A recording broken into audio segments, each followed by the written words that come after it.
سلام و عرض ادب و احترام خدمت عاشقان ای فوتبال در سرزمینم افغانستان. من سلطان عمری در کنار شما مثل همیشه تا این دیدار حساس رو گزارش خواهم کرد.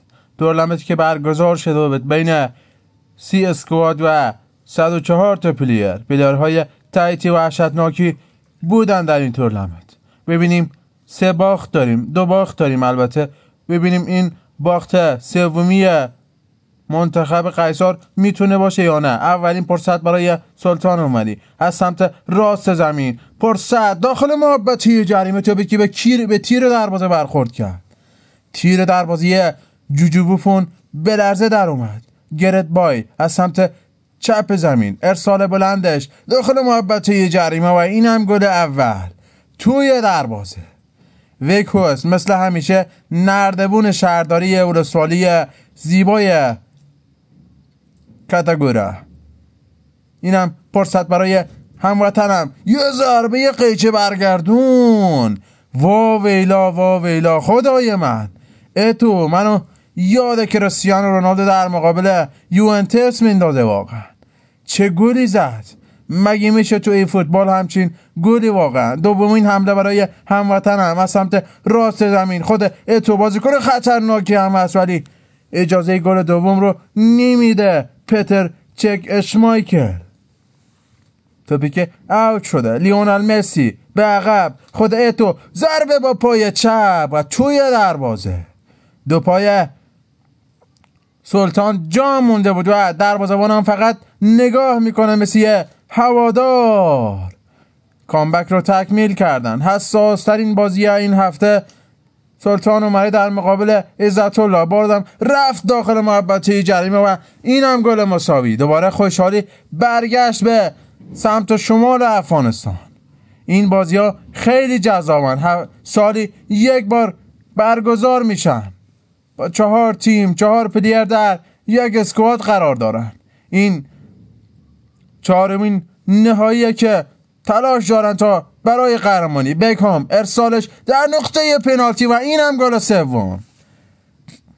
گل سوم. کامبک سر کامبک. پیشبینی این بازی واقعا برای هواداران هر دو پلیر سخت بود. دنی دولمه پاس برای کوستاویچ، یکی دیگه انجام دادن. خواست کوستاویچ ارسالش داخل محبته و اینم ضربه‌ای که به بیرون زد نه تو چارچوب. نیمه دوم رو سلطان آغاز خواهد کرد.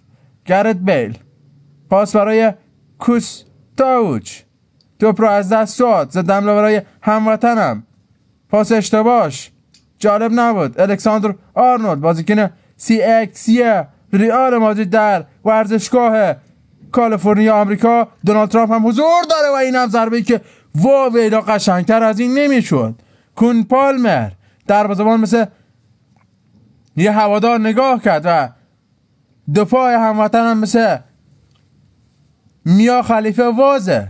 منو یاد سوپرمن میا خلیفه مندازه 2 پای هموطنم. بازم فرصت داخل محبتی جریمه، توپ از دست دادن. یک گدودی که انجام دادن و فرصتی که نامعلوم بود و کامبک سلطان عمری تکمیل میشه در مقابل پلیر خطرناک زون جنوبی. واقعا بازم یکی دیگه الکساندر آرنولد کاش برای بکام داخل محبت سانتش و دروازه‌بان مهارش کرد، اجازه رو نداد.